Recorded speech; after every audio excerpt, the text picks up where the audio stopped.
In less than 10 months, I scaled a creative agency from $0 to $100,000 per month. And in the first 3 years, I scaled that very same agency to $200,000 per month. I was able to hire a CEO and exit, grow a team of 25 plus, had a 7,500 square foot studio. We generated over $6 million in sales. I got 30 under 30. I've spoken on stages. I've won some awards and much, much more. And in this video, I'm gonna walk you through every single step I would take to start a creative agency from complete scratch and grow it all the way to $1 million a year. And I'm talking every single step of the way, so you have a literal blueprint that you can apply today to make hundreds of thousands of dollars a year. This blueprint also applies to video agencies, real estate media agencies, editing agencies, social media managers, and any agency that involves creative work. Just a quick disclaimer, this video is going to be a little bit longer. It's going to be a full guide. So if you have the attention span of a goldfish and cannot sit and watch me give you thousands of dollars of value in the next 30 to 40 minutes, sorry to tell you, you're probably not gonna make it. Now that we have the people who are actually serious about growing their business, let's get into it. What I'm gonna do is I'm gonna jam through different stages. At each stage, as you're going in agency, there's going to be different things that you should be focused on. And what I did is I made it really easy to follow as it pertains to the stages that you can apply for your business. So we have everything from $0 all the way up to $1 million a year. And then I broke it down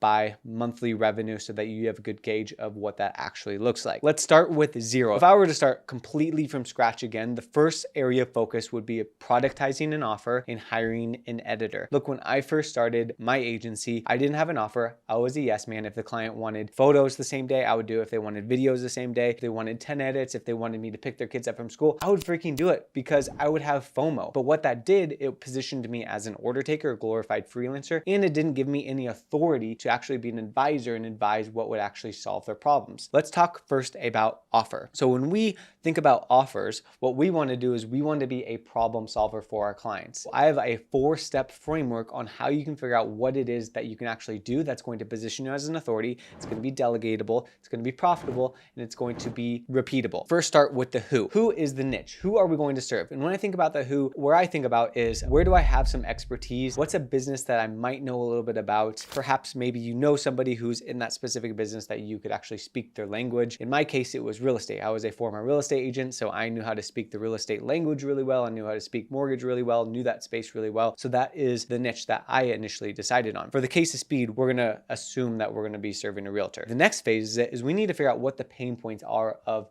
these niches. What we need to understand is what are the pain points that these customers are dealing with as it pertains to their business. So for example, like the pain points of a real estate agent in a creative space could be they're struggling to get deals from social media, struggling to figure out how to use social media to grow their brand. They're struggling to figure out a strategy to actually get awareness, and they're struggling to find time to actually do social media. Once we understand who our niche is, we understand their business, they're in a growing market, they have money, they're easy to find, and we understand their pain points and we understand what they're actually going through. Now all we need to do is we need to solve their pain points. That is what an offer does. What we don't want to do is we don't want to go to a business and be like, yeah, we could help you with this. Yeah, we could help you with that. Yeah, we could help you with this, and just be an order taker. If you have a solution to a problem and you're marketing your solutions to their problems and you're speaking their language of their pain points, that's going to position you as an authority. They're going to trust you. And the next thing that we need to figure out is the how. What is the solution? How can we come up with an offer to solve their problems? This is your pill. This is your ibuprofen to their headache. This is the ibuprofen to their pain that they're feeling in their business. And really, it's the mechanism of your offer and what you're actually doing to serve the clients at the end of the day. For example, if a real estate agent is struggling to get deals, figure out how to use social media to grow their brand, they don't have a strategy to get awareness, and they don't have time to do it, all we need to do is solve their pain points. For example, we're going to give you strategy to get massive views on social media with content ideas and execution. We're going to do done for you social media videos. We're going to complete this all in 3 hours of your time just every single month. And we're going to teach you how to leverage social media to get actual deals on our strategy calls. That's your mechanism. That is now your offer. What we need to market is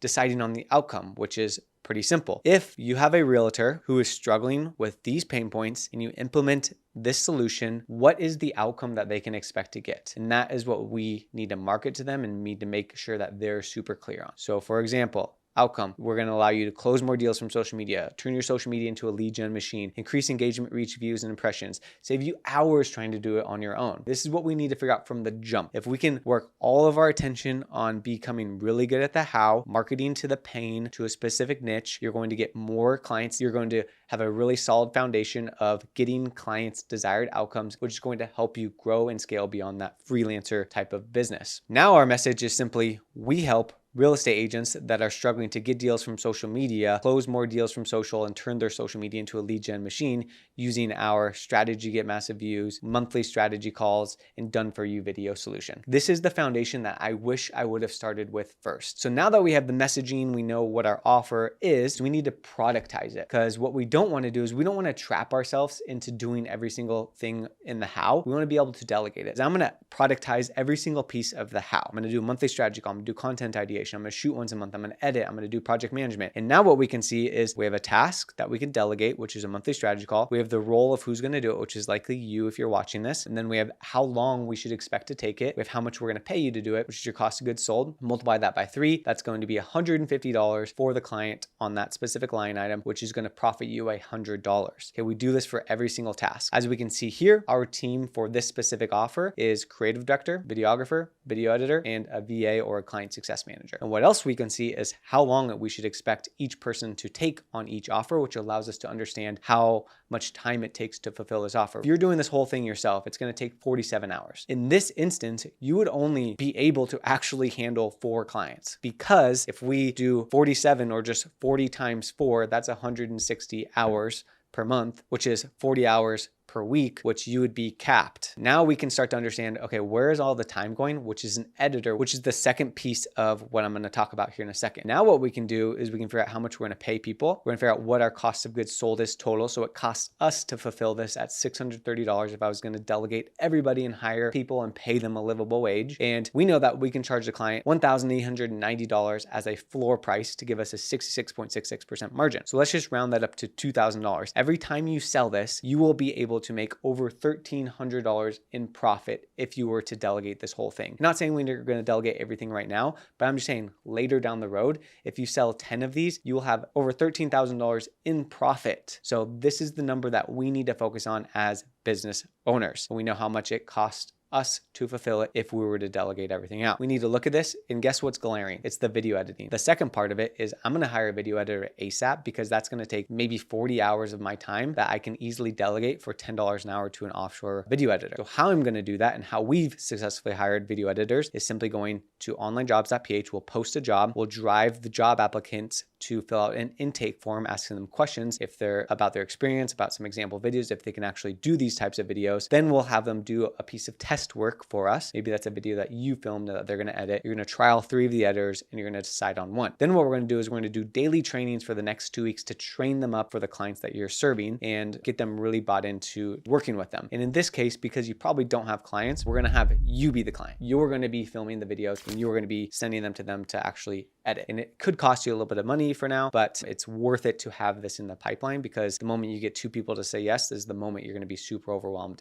inside of your business. Then after that, stick to weekly trainings and then build them up into an actual good editor. That is how we're going to find and build a editor pipeline so that we can always pull from and build consistently. Offer in hiring a video editor. That is the foundational, the first thing I would do, and I would figure out if I was starting from scratch. The next thing that I would be dialing in is lead gen and sales. You're either going to have an influx of clients because maybe you're skilled and you know people that you could get in front of, but what I would make sure is I have my offer and I have the team that can help fulfill the most labor intensive piece of the offer. And then I would start to focus all of my attention on lead gen and sales to get to that $16,000, $200,000 per year mark. So when I say lead gen and sales, really there's 2 ways that I look at this. First way is going to be outbound, and the second way is going to be inbound. So if I'm starting from scratch, what I don't want to do is I don't want to rely on word of mouth referrals and just hoping that I'm going to get a piece of deal. We need to take massive action at this point to start filling up our pipeline, testing out the offer, and getting us to a point that we can then hire more people, which we'll talk about later on. At this point, it's like, okay, I need to start selling this thing. I need to start getting this in front of a lot of people. And this is exactly how we're going to do it. Starting with outbound. This includes warm DMs, cold emails, cold DMs on Instagram, cold DMs on LinkedIn. Basically, if I'm starting from scratch, I'm doing warm DMs to everybody I know.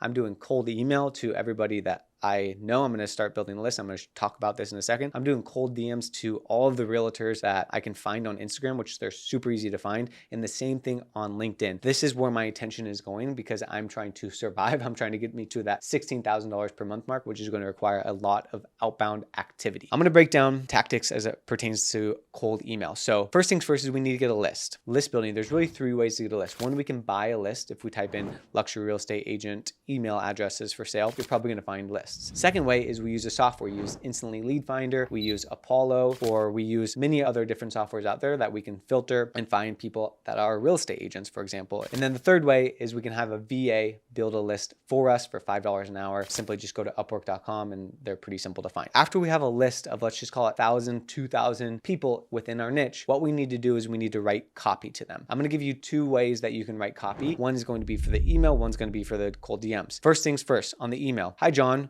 We help real estate agents achieve the desired outcome that we just laid out in our offer without pain points that we just laid out in our offer and thought you could be a fit. Could I send you a personalized video on how you could do the same? Like, we're leading with value. What we're not doing is we're not trying to sell in the email. We're trying to add value to them, get them to raise your hand, send them a personalized video to add value to them. And then from there, we're going to set the appointment from that specific email. If I'm sending cold DMs, if I'm sending cold messages on LinkedIn, I'm doing a two-step approach. I'm doing an opener and a value. So if I'm going on Instagram, if I'm going on LinkedIn and I'm finding these realtors, I'm opening with a, hey, John, looks like you're crushing it in real estate. Or another tactic that we do is we go on their Instagram page, find something personalized about them, find their last post, send it to them in a message and say, love this post. How long have you been living in Seattle? Something more personalized that you can open up with. And then you start asking questions and lead them down the pipeline to see if there's an opportunity that you can serve them. And we also want to add value here. Hey, we actually help real estate agents get more business with social media without having to spend a bunch of money on Zillow or whatever their pain points are. Could I send you a personalized video on how you could do the same? And then you just keep the conversation going and you set an appointment from the direct messages. Next thing that I would do as I start humming this is we want to automate this. If you're finding yourself getting busy or getting a little bit, maybe some clients from it, and this is taking up too much of your time and you need to actually serve the clients, I would use a tool like Instantly to automate the emails, DuckSoup to automate the LinkedIn,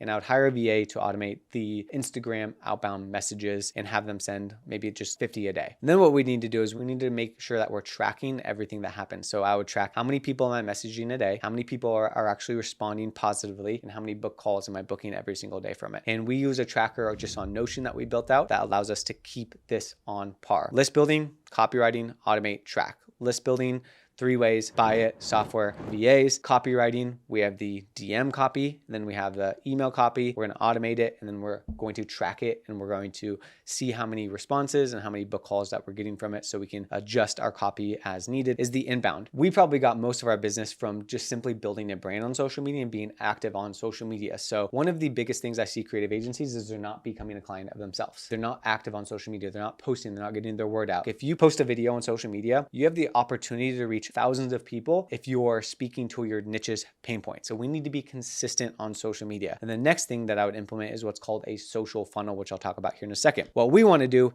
is we want to be posting content consistently. I'm going to run 2 ads to get people to follow me, and I'm going to hit them with a retargeting ad, message them, and then I'm going to book a call and they're going to become a client. Let me explain exactly how this works. So first things first is the content. So I would be posting 20 times a month, and these would be videos. So you can take a picture of this, as this is literally a schedule that you can use. Here are the top questions I get about how to desired outcome, which we already figured out in our offer. We already did this in our offer. We already came up with our messaging. This shouldn't be too hard to figure out and too hard to address for you. The second thing I would do is I would run an ad. And I would run an ad that says this: if you're a client avatar looking to achieve desired outcome, but you're struggling to pain point 1, pain point 2, pain point 3 that we just laid out, go ahead and give me a follow here on Instagram, where I show client avatar just like you how you can achieve the solutions to each pain point. Just give me a follow here on Instagram. What that's doing is going to start to build your audience. If I'm posting 20 times a month, and if I'm getting people to actually follow me, they're going to start seeing your stuff. They're going to start trusting you. They're going to start consuming your content, and then they're going to be in your ecosystem, and it's going to be an at bat for you that you can then set. And then the second ad I would post is a carousel explaining exactly the pain points of the people that you're serving, why it's an issue, the results that you can get for them from a desired outcome perspective, and walk it step by step with a call to action of how they can get in touch with you to learn more about how you can solve their pain points and get them to that specific desired outcome. Okay, you can screenshot this and literally use this verbatim. We have the follow ad, and then we have the carousel ad. The next ad is once somebody follows you, once somebody messages you from opting into a carousel, they're going to be in your ecosystem. And what we want to do is we want to set up what's called a retargeting ad. And what a retargeting ad is, basically what we can do is we can target people who have followed us, who have visited our profile, who have messaged us, and hit them with some bottom of the funnel ads. I would set up retargeting ads for everybody that's followed me and everybody that's messaged me, and be call to action heavy. Hit on their pain points hard with a direct message, with a direct call to action to get them to message you to learn more about how you can help them get to their desired outcome. Okay, this is called the social funnel. Then what I would do after they follow me, after they message me, I'm going to be speed to lead, and I'm going to be messaging everybody who is following me. I'm going to hit them with an opener. Thanks so much for the follow. Looks like you're in real estate and crushing it. Then what we want to do is we want to address like their pain points and qualify them. Are you looking to grow using video? Are you currently doing video? Are you getting business from video? And if they're qualified, if you can address some of their pain points, they actually seem like they're a fit and you can actually serve them, then we want to sell them on the appointment. Hey, if I walked you through A through Z, how we can help you achieve the desired outcome, like, would you be open to jump on a call? Then you set the appointment literally in the direct messages. This is a no-brainer. If you couple these two things, the outbound and inbound, or you focus just on the inbound for now, you will get business that will allow you to grow, scale, get clients, and get to that $20,000 per month mark pretty freaking quickly. The next thing that we need to be focusing on is bulletproofing our systems and hiring A players. Okay, so what happens at this $25,000 to $40,000 per month mark is when you start to get really busy. I remember when I was first starting, when we were at that $25,000 to $40,000 per month mark, I was doing everything in my business. I felt like a juggler. I was doing the sales, the marketing, the operations, the accounting, client success, and I didn't have any systems in place. And I was bogged down. I was working in the business. I would wake up at 4 a.m., wouldn't go to sleep till 8 p.m., shut my laptop, wake up, do the same thing. I was stressed. I wasn't present because I was doing everything, and there was really no way of escaping unless I actually built systems and hired the A players. To avoid any of that is we need to focus on bulletproofing our systems. And bulletproofing our systems is essentially get everything that we're doing for our offer into a system and process. Some essential systems and processes that I totally recommend is set up a client directory. So client directory is essentially a house of all of your clients. Basically what we do is we have in Notion a list of all of our clients, and then inside the card, we have everything about the client. That way, when I hire somebody, they have easy access to it. Next thing that I would do is I would have standard operating procedures by role. So if I'm going to hire somebody, I need to make sure that they know exactly what to do, how to fulfill that offer. If I think about a company like McDonald's, like In-N-Out, the reason that they can handle so much business every single day is because they have really good standard operating procedures that they can train people on. So we need to think about the same thing for our business as far as plugging people into our business and making sure that they're following what you mean when you say, here's how to shoot a video, here's how to edit a video. Start building out systems and processes and standard operating procedures by role so that you can then train somebody to actually effectively execute it. Then what we need to do is project management. One of the biggest mistakes that I see, and even I made in my business, was like, oh yeah, can you send me this video like maybe by Tuesday, or maybe just send it by Friday, and you have no idea what the status is. You have no idea if they started it. Person misses the deadline, and you're just like, well, I said it on this day that you were going to send on this, and nothing is documented, and there's no way to actually manage the projects. That's a fast track to losing a lot of clients, and that's a fast track to having a really bad experience for your clients. So what we need to do is we need to have a project management system in place that we can then track our project. What we do is in Notion, every single project we get goes into a board. We can track who's editing it. We can track the due dates. We can track the raw footage. We can track what actually is going into the video and much, much more. And that allows us to grow and scale from. And we just plug our editors in there, our graphic designer, our photographer, whoever it is, and plug them into that. Okay, next thing that we need is a CRM. So which is a client resource management system where we're able to track all the leads that are coming in. Who do we need to follow up with? How this looks like is this, where we have a pipeline where we can say, okay, here's a new lead. Here's who I'm talking to. Here's who I've booked an appointment with. Here's who's not qualified. And we need to be diligent with this because we don't want to have anything slip through the cracks. Mistakes I've made was oftentimes I would be like, oh shoot, like randomly wake up in the middle of the night and be like, oh my gosh, I need to follow up with this person. They wanted a proposal. We can avoid that by staying organized with a CRM. And lastly is a sales framework and process for that. How our sales process goes is we have the pre-call. So when they book a call, what happens? Okay, we send them appointment reminders. We have the call. We have a specific framework that we're following every single time that we're jumping on a call with them that's going to actually get them to close. We have a post call, which is going to be a follow-up. And then we have a follow-up sequence that we can make sure that we're emailing them and staying in front of them. Okay, this is the CRM. These are the sales frameworks that will allow you to actually close deals and not forget about people and nurture them and stay in front of them so that when they do think about video, if they didn't close on the first call, they're going to think about you. And on the post call, we're sending them a recap. We're sending them a Loom video. We're setting another appointment with them. Whatever that process is, that's going to get you from A to Z and actually get your likelihood of them closing. So once we have have the systems and processes dialed, all we need to do is we need to then put the systems and processes and train them. We're going to hire people to follow the systems and processes. What we don't want to do is we don't want to hire people, realize we need systems and processes because they're not doing good and I'm getting super frustrated. What we want to do is we want to get everything out of our brain, get into a system and process, have somebody follow the systems and processes. So how we hire A players is what we do is we do what's called a talent acquisition funnel. So we'll post a job. Let's just call it client success manager. We're going to post it on Indeed. We're going to post online jobs.ph. We're going to post on social media. We're going to do hashtag research. We're going to do Upwork. We're going to drive all of our traffic to an intake form. And the intake form is just a simple questionnaire that expedites the need for you to sort through hundreds of applicants, the need to jump on interviews with everybody to figure out if they're qualified. So on the intake form, we're asking questions like name, what's your experience level, questions specific about the role, if they could actually fulfill on the tasks that you're wanting them to do. And what that's going to do is it's going to give you a pool of people who, one, follow directions from the job description by having an intake form, and it's going to give you the highest quality candidates that you can sort through and decide if you actually even want to work with them. Creating a talent acquisition funnel, driving them to an intake form, not just posting on one platform, not just posting the job and then going through every single applicant and wasting a bunch of time doing that. You're driving them to an intake form and you're simply going through the intake form. This is how you can shortcut, and this is how you can find A players for your business. Now what we need to do is we need to scale this. What we need to do is we need to put fuel on the fire. The offer, we're gonna probably hire more editors. We're gonna turn up the lead gen and sales. We're gonna send more emails. We're going to turn up the ad spend. We're going to be even more diligent with our posting. We're gonna refine our systems. We're gonna hire more people to fulfill it. Because if we go back to our offer, we know exactly how many hours it takes per person, and we know exactly when we need to hire somebody based off of how many hours they're actually working at our company. We're putting fuel on the fire to scale and grow. This is kind of grind time with working on the business. This is where you as an agency owner, as a creative agency owner, start to really transition to working on the business, and you're really refining your systems. You're really refining your hiring process. You're really refining your sales and lead gen and your sales frameworks and your sales process in order to create a well-oiled machine. This is where the focus goes all the way up to that $66,000 per month mark. Once we're growing, scaling, where we've hit that $75,000 per month mark, now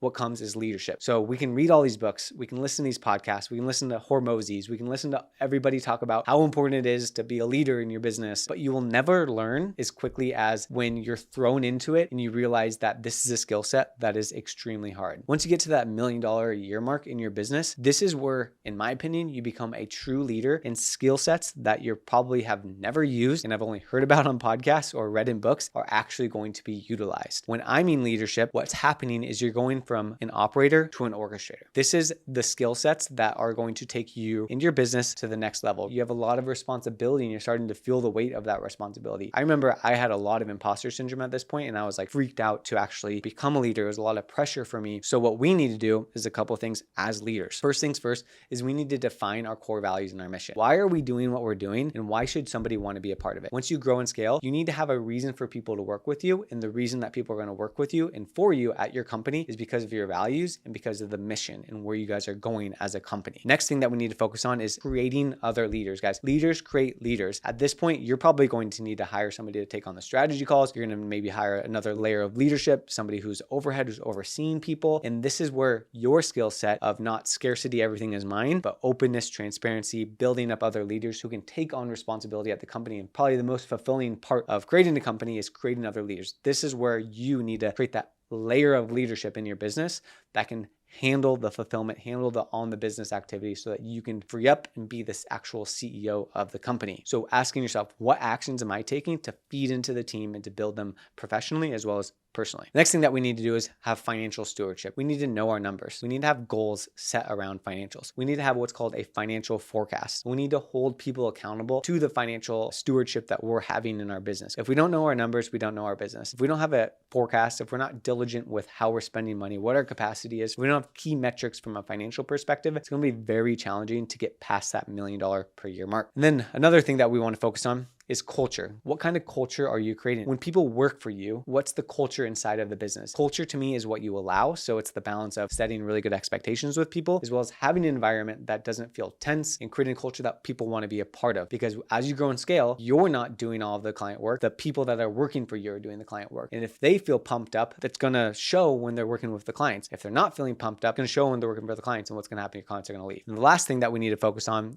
is an operating system. So what we adapted was what's called the Entrepreneur Operating System. Build leaders, get the whole team on board, and give us a system of like, this is now a real business. I need to treat it like one. I need to create the vision. I need to create the mission. I need a system that I can follow that can help me get to that $2 million per month mark. This is everything that it takes to become a leader. So just to recap, we have the productizing our offer, which is the foundation, and hiring a net. These are the foundations that we should do before we even start to grow and scale our agency. That's what I would do. Next thing, I would focus on lead gen and sales. This would be my core focus. How do I get access to lead gen, sales? How do I fill up a pipeline? And then bulletproofing my systems and having those systems to then go out and hire A players using the talent acquisition model. And then I would scale. I'd put fuel on the fire on everything that we just talked about. And then what happens next is you become a leader and create other leaders. Now, if you follow everything that I've just given you correctly, there's no doubt that you will absolutely start closing more sales. You will actually build out the proper systems and go on to scale to $1 million in annual revenue. But having said that, I'm not going to pretend like scaling an agency is easy work at all, because it isn't. After all, not everyone makes it to $1 million in annual run rate. You have to figure out how to actually build proper systems, scaling, client acquisition models to ensure the business keeps growing. You have to hire the right talent so you can remove yourself from the business. But most creative agencies give up before reaching $100,000 a month because of the complexity of scaling at every single step that I just went over. So if you want to avoid all of that and you want expert guidance on how you can scale your creative agency to $100,000 per month in the fastest time, check out the link in the description and we'll have a chat to see how we can help you out. Thanks guys for watching. If you liked the video, please be sure to give it a thumbs up. And if you haven't already and you are a creative agency owner, please be sure to subscribe to this channel for more future videos.